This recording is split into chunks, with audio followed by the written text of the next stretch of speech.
नमस्कार विद्यार्थी मित्रांनो, आज आपण प्रकरण क्रमांक 3 इंडायसेस या प्रकरणाला सुरुवात करणार आहोत. या प्रकरणाची पहिली कन्सेप्ट आज आपण अभ्यासणार आहोत, ज्याचं नाव आहे लॉज ऑफ इंडायसेस. यामध्ये आपण इंडायसेसच्या वेगवेगळ्या रूल्सचा अभ्यास करणार आहोत. तर इंडायसेसचा रूल्सचा अभ्यास करण्यापूर्वी इंडायसेस मध्ये जे नंबर्स दिले जातात त्यांचं रीडिंग कसं करायचं हा अभ्यास आपण अगोदर करूया. So I have given one example here, 5 raised to 2. This is my example. तर इथे आपल्याला बेस कोणता आहे आणि इंडेक्स कोणता आहे हे शिकायचं आहे. मग यामध्ये 5 हा आपला बेस आहे, तर त्याच्या डोक्यावर लिहिलेला जो नंबर आहे त्याला आपण इंडेक्स असं म्हणतो. हा इंडेक्स म्हणजे ज्याला आपण मराठीमध्ये घातांक म्हणतो, तर हा 2 आहे. The little number 2 is called index. बघा इथे जो लिटिल नंबर 2 दिलेला आहे it is called index or power. याला इंडेक्स किंवा पॉवर असं सुद्धा आपण म्हणतो. And tell us how many time to multiply out the big number 5. म्हणजे जो बिग नंबर असतो ज्याला आपण बेस असं म्हटलेलं आहे, तो बेस किती टाइम्स आपण मल्टिप्लाय फॉर्म मध्ये लिहायचा आहे हे आपल्याला हा इंडेक्स सांगत असतो, ज्याला आपण पॉवर किंवा इंडेक्स या नावाने ओळखतो. Then next one, the big number is 5 and 5 is called base and it is what we multiply together. म्हणजे आपण तो नंबर किती वेळा मल्टिप्लाय रूपात मांडू शकतो, तर त्याचा जेवढा इंडेक्स दिलेला आहे तेवढ्या वेळेला आपण किंवा तेवढ्या टाइम्सला आपण तो मल्टिप्लाय फॉर्म मध्ये राईट डाऊन करू शकतो. So we have right here 5 raised to 2 is equal 5 multiply 5 is equal to 25. Multiply of 5 is 2 times because the index is 2.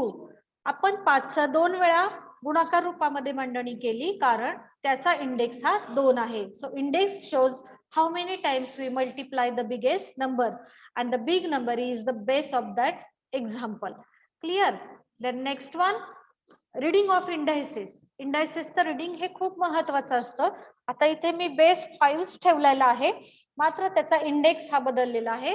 So 5 raised to 4 हे माझं याचं रीडिंग झालं. 5 raised to 4 किंवा 4th power of 5 असंही तुम्ही त्याचं रीडिंग करू शकता. आता मी जर बेसचा आधी उल्लेख केला तर 5 raised to 4 या पद्धतीने मी त्याचं रीडिंग करणार. आणि समजा मी इंडेक्स पासून रीडिंगला सुरुवात केली तर 4th पॉवर ऑफ 5 किंवा 4th इंडेक्स ऑफ 5 असंही तुम्ही रीडिंग करू शकता. यामध्ये बेस आपला 5 आहे, इंडेक्स 4 आहे आणि त्याची व्हॅल्यू 625 आहे. म्हणजे 5 या नंबरचं मी 4 टाइमला मल्टिप्लिकेशन करून त्याची जी व्हॅल्यू फाइंड आउट केलेली आहे ती 625 इतकी आहे. तर जसं मी तुम्हाला सांगितलं की तुम्ही इथं 2 पद्धतीने रीडिंग करू शकता. बेस न रीडिंग केलं तर 5 raised to 4 या पद्धतीने रीडिंग येईल आणि इंडेक्स पासून रीडिंगला सुरुवात केली तर 4th पॉवर ऑफ 5 असं सुद्धा वाचू शकता किंवा 4th इंडेक्स ऑफ 5 या पद्धतीने सुद्धा तुम्ही रीडिंग करू शकता. Next one, we understand the laws of indices. इथे आपण 7 रूलचा अभ्यास करणार आहोत. तर understand the first rule of indices or first laws of indices. So I have right here first laws, a raised to m multiply a raised to n. म्हणजे इथे आपल्याला a हा जो बेस दिलेला आहे तो इक्वल आहे, समान आहे आणि त्याचा इंडेक्स मात्र डिफरंट आहे. m आणि n या दोन वेगवेगळ्या लेटर्सचा आपण इंडेक्स साठी यूज केला. मग ज्या वेळेला दोन समान पाया असतील आणि त्याचा इंडेक्स हा डिफरंट असेल त्यावेळेला इंडेक्सचं ऍडिशन होत असतो आणि बेस हा एकच राहत असतो. So I have write the this laws a raised to m plus n. Okay, आता आपण या रूल्सचा उपयोग हा नंबर मध्ये कसा यूज करतो ते पाहूया. I have take the one example here. 4 raised to 3 multiply 4 raised to 7.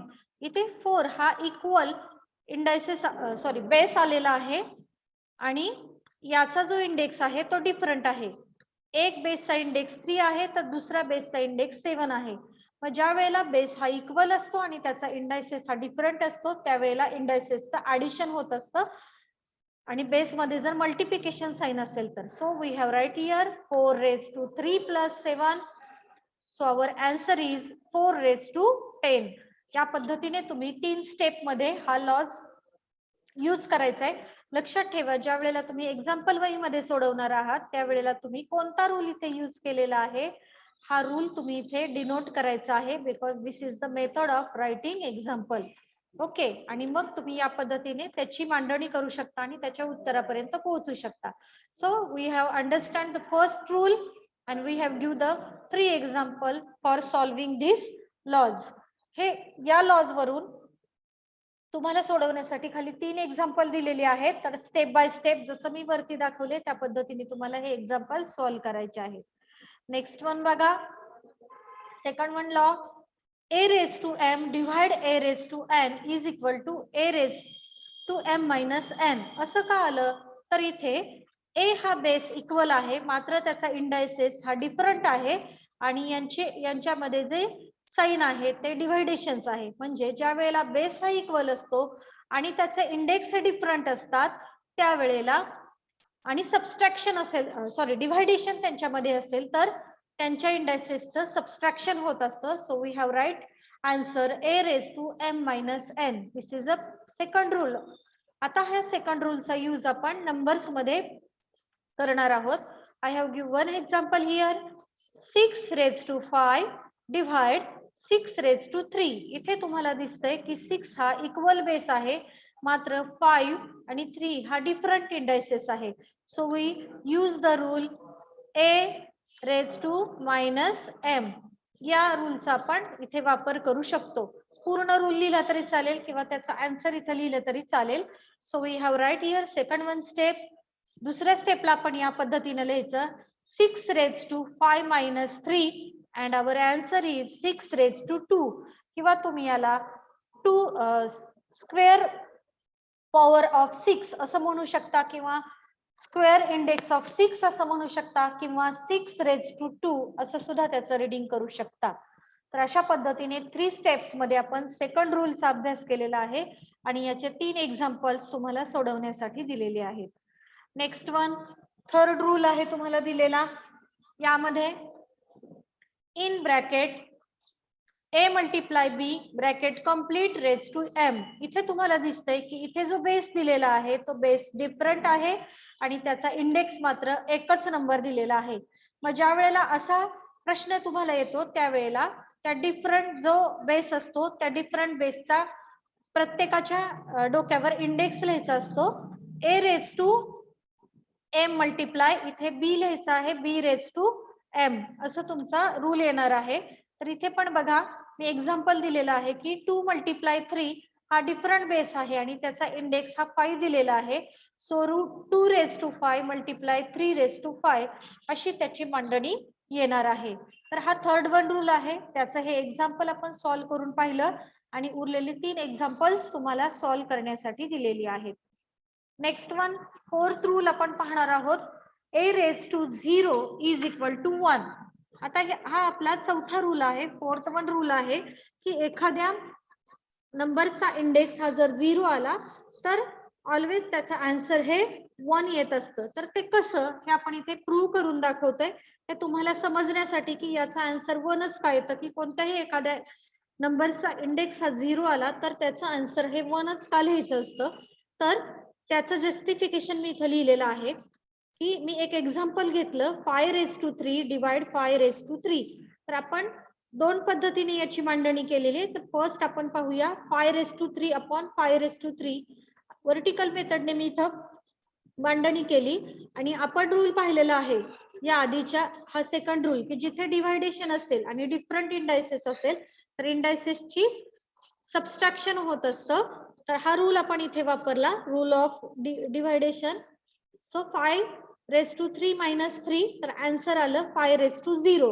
आता हेच एक्झाम्पल आपण सेकंड वन घेतलेलं आहे, एक्झाम्पल चेंज केलं नाही, फक्त त्याची मांडणी वेगळ्या पद्धतीने केली. 5 raise to 3 upon 5 raise to 3 याचा अर्थ जेवढा इंडेक्स असेल तेवढं बेसचं आपण मल्टिप्लिकेशन फॉर्म करत असतो. So I have write here 5 multiply 5 multiply 5 upon 5 multiply 5 multiply 5. आता 5 1 जार 5 असं प्रत्येक ठिकाणी येणार आहे. म्हणजे प्रत्येकाचा आन्सर इथे किती आलं, तर 1 आलेलं आहे आणि इथे मात्र 5⁻0 आलं. म्हणजे कोणत्याही संख्येचा जर 0 घात आला तर त्याचं जे येणारं आन्सर असतं ते 1 असतं. So we have write here 5⁻0 is equal to 1 answer येणार आहे. याच्याऐवजी आपण नंबर घेतला 5⁻0 असं घेतलं तर त्याचा आन्सर सुद्धा तुम्ही 1 घेऊ शकता. समजा इथं आपण 10 घेतलं आणि 10⁻0 असं तुम्हाला जर एक्झाम्पल दिलं तर त्याचा आन्सर पण तुमचं काय येणार आहे 1. म्हणजे काही देऊ द्यात तुम्हाला, लेटर देऊ द्यात किंवा नंबर देऊ द्यात, त्याचा इंडायसेस हा जर 0 नंबर दिला तर नेहमी त्याचा आन्सर हे 1 लिहायचं असतं. तर हा चौथा रूलचा आपण इथे अभ्यास केलेला आहे आणि याच्यावरची काही एक्झाम्पल्स तुम्हाला सॉल्व्ह करण्यासाठी इथे दिलेली आहेत. नेक्स्ट वन, पाचवा रूल आपण इथे इंट्रोडक्शन करून घेणार आहोत. In bracket a⁻m bracket complete raise to n. इथे तुम्हाला घातांकाचा घात दिलेला आहे, म्हणजे इंडायसेसचा इंडायसेस दिलेला आहे. मग एक बेस आहे आणि त्या बेसचे 2 इंडायसेस दिलेले असतील तर त्या इंडायसेसचं मल्टिप्लिकेशन होत असतं. So our answer is a⁻m multiply n. तर आपण हा रूल नंबर्स मध्ये यूज करणार आहोत. मी एक्झाम्पल इथं तुम्हाला दिलेलं आहे. In bracket 2⁻5 bracket complete raise to 6. म्हणजे बेस हा तुमचा 2 आला आणि त्याचा हा इंडेक्स आला, फर्स्ट इंडेक्स आला 5 आणि या 5 इंडेक्सचा पुन्हा इंडेक्स दिलेला आहे तुम्हाला 6. मग ज्या वेळेला अशा पद्धतीने उदाहरण येईल त्यावेळेला आपण या लॉचा यूज करणार आहोत. a⁻m मल्टिप्लाय n हा रूल आपण इथे यूज करणार आहोत. So I have write here 2⁻5 multiply 6. मग याचं मल्टिप्लिकेशन, इंडायसेसचं मल्टिप्लिकेशन लिहायचं आहे 2⁻30 असं आपलं मल्टिप्लिकेशन इथं आलेलं आहे. तर अशा पद्धतीने विद्यार्थी मित्रांनो आपण पाचवा रूल आणि त्याचं एक्झाम्पल पाहिलेलं आहे आणि या रूल वरील काही एक्झाम्पल्स तुम्हाला इथे सॉल्व्ह करण्यासाठी दिलेली आहेत, जी तुम्हाला इथे दिसत आहेत. तर ही एक्झाम्पल तुम्हाला तुमच्या वहीमध्ये सॉल्व्ह करायची आहेत. Next one, we understand the 6th rule. आपण 7वा रूल इथे पाहणार आहोत. एखादा रॅशनल नंबर दिलेला आहे आणि त्याचा इंडायसेस निगेटिव्ह नंबर आहे. म्हणजे इथे पहा, in bracket a/b bracket complete raise to -m किंवा याला आपण -m सुद्धा म्हणतो, -m म्हणूया आपण. तर एखाद्या रॅशनल नंबरचा इंडायसेस हा जर निगेटिव्ह नंबर किंवा मायनस नंबर आला तर त्याचा दिलेल्या रॅशनल नंबरचा आपण रेसिप्रोकल करून घ्यायचा, मल्टिप्लिकेटिव्ह रेसिप्रोकल, म्हणजे ज्याला आपण मराठीमध्ये गुणाकार व्यस्त असं म्हणतो आणि त्याचा इंडायसेस हा पॉझिटिव्ह नंबर होत असतो. म्हणजे काय, तर a/b याचा रेसिप्रोकल मल्टिप्लिकेटिव्ह रेसिप्रोकल झाला b/a आणि इथे निगेटिव्ह इंडायसेस होता त्याचा पॉझिटिव्ह इंडायसेस झालेला आहे. म्हणजेच आता आपण एक्झाम्पल पाहूया. इन ब्रॅकेट 2/3 रेज टू -4 किंवा -4 असं आपण म्हणूया. तर 2/3 या रॅशनल नंबरचा आपण मल्टिप्लिकेटिव्ह इन्व्हर्स केला तर 3/2 झाला आणि त्याचा इंडायसेस हा +4 येणार आहे किंवा त्याला आपण +4 असं सुद्धा म्हणतो. तर यामध्ये चिन्ह नाही वापरलं तरी चालतं, मात्र निगेटिव्ह असेल तर त्याला आपण मायनसचं चिन्ह देतो. तर अशा पद्धतीने ज्या वेळेला एखाद्या रॅशनल नंबरचा इंडायसेस हा निगेटिव्ह नंबर आलेला असेल तर त्याचा मल्टिप्लिकेटिव्ह इन्व्हर्स करायचा आणि त्याचा इंडायसेस हा पॉझिटिव्ह करून लिहायचा असतो. तर अशा पद्धतीने इथे मी तुम्हाला काही एक्झाम्पल सॉल्व्ह करण्यासाठी दिलेली आहेत, ती तुम्ही तुमच्या वहीमध्ये व्यवस्थित लिहायची आहेत. नेक्स्ट वन, 7वा रूल आपण इथं इंट्रोडक्शन करून घेऊया. की यामध्ये तुम्हाला मी रॅशनल नंबर दिलेला आहे आणि त्याचा इंडायसेस हा पॉझिटिव्ह नंबर आहे. पहा, म्हणजे a/b हा तुमचा रॅशनल नंबर झाला आणि त्याचा इंडायसेस हा पॉझिटिव्ह नंबर आला. So we have write here a⁻m/b⁻m. म्हणजे ज्या वेळेला तुम्हाला रॅशनल नंबर दिला जाईल आणि त्याचा न्यूमिनेटर आणि डिनॉमिनेटर म्हणजे अंश आणि छेद हा वेगवेगळा असेल तर त्याचा इंडायसेसचा अशा पद्धतीने डिव्हायडेशन करायचं. Let us understand the number example. In bracket 5/3 bracket complete raise to 4. So we have write answer 5⁻4/3/4. अशा पद्धतीने तुम्ही त्याची मांडणी करून त्याचा आन्सर सुद्धा तुम्ही काढू शकता. बघा, म्हणजे 5चं तुम्ही 4 टाइम प्रोडक्ट लिहू शकता, म्हणजे 5 मल्टिप्लाय 5 मल्टिप्लाय 5 मल्टिप्लाय 5 करून त्याचा आन्सर पण काढू शकता पुढे, आणि 3चं पण 3 मल्टिप्लाय 3 मल्टिप्लाय 3 मल्टिप्लाय 3 करून जे काय आन्सर येईल तेही तुम्ही त्याचं काढू शकता. फक्त लिहिण्याची पद्धत आपण इथं अभ्यासत आहोत. तर अशा पद्धतीने तुम्हाला 7वा रूल पण सांगितलेला आहे. तर इथे मी तुम्हाला एक्सपोनंट रूल म्हणजे इंडायसेसचेच रूल दिलेले आहेत. Assume that A and B are non-zero real numbers and M and N are any integer. म्हणजे इथे मी तुम्हाला A आणि B या लेटरचा यूज कशासाठी केला, तर नॉन झिरो नंबर, शून्य सोडून इतर संख्या, आणि M आणि N या नंबर लेटर्सचा यूज कशासाठी केला, तर ते कोणतेही इंटिजर्स आहेत. या पद्धतीने याचा वापर करून एक्सपोनंट केलेला आहे. तर प्रत्येक रूल आणि त्याचा आन्सर तुम्हाला इथे पुढे दिलेला आहे पहा. फर्स्ट वन, आता इथे रूल खालीवर झालेले आहेत, तुम्ही ही स्लाइड व्यवस्थित वहीमध्ये लिहायची आहे. झिरो प्रॉपर्टी ऑफ एक्सपोनंट म्हणजे जर झिरो इंडायसेस असेल तर त्याचा आन्सर 1 येतं. एखादा नंबरचा जर निगेटिव्ह प्रॉपर्टी असेल म्हणजे एक्सपोनंट हा निगेटिव्ह असेल तर त्याचा रेसिप्रोकल होतो, आणि इंडेक्स हा काय होतो, पॉझिटिव्ह नंबर होतो. जर इक्वल बेस असेल आणि इंडेक्स हा डिफरंट असेल तर इंडेक्सचं ऍडिशन होतं. त्यानंतर तुम्हाला कोशंट प्रॉपर्टी ऑफ एक्सपोनंट दिलेले आहे की b raise to m upon b raise to n असेल तर डिव्हायडेशनचा रूल इथे यूज होतो आणि इंडायसेसचं सबस्ट्रॅक्शन होत असतं. एकच बेस असेल आणि त्याचे 2 इंडेक्स असतील तर इंडेक्सचं मल्टिप्लाय होत असतो. हा झाला पॉवर प्रॉपर्टी ऑफ एक्सपोनंट म्हणजे घातांकाचा घात, ज्याला मराठीमध्ये असं म्हणतो आपण. पुढे power of product property of exponent म्हणजे जर 2 बेस हे डिफरंट असतील आणि त्याचं मल्टिप्लिकेशन असेल तर इथे इंडेक्सचा हा डिफरंट होत असतो. A raise to m multiply b raise to m या पद्धतीने त्याची मांडणी होत असते.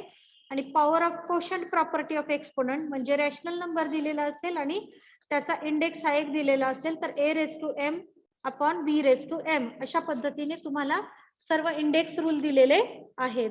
धन्यवाद.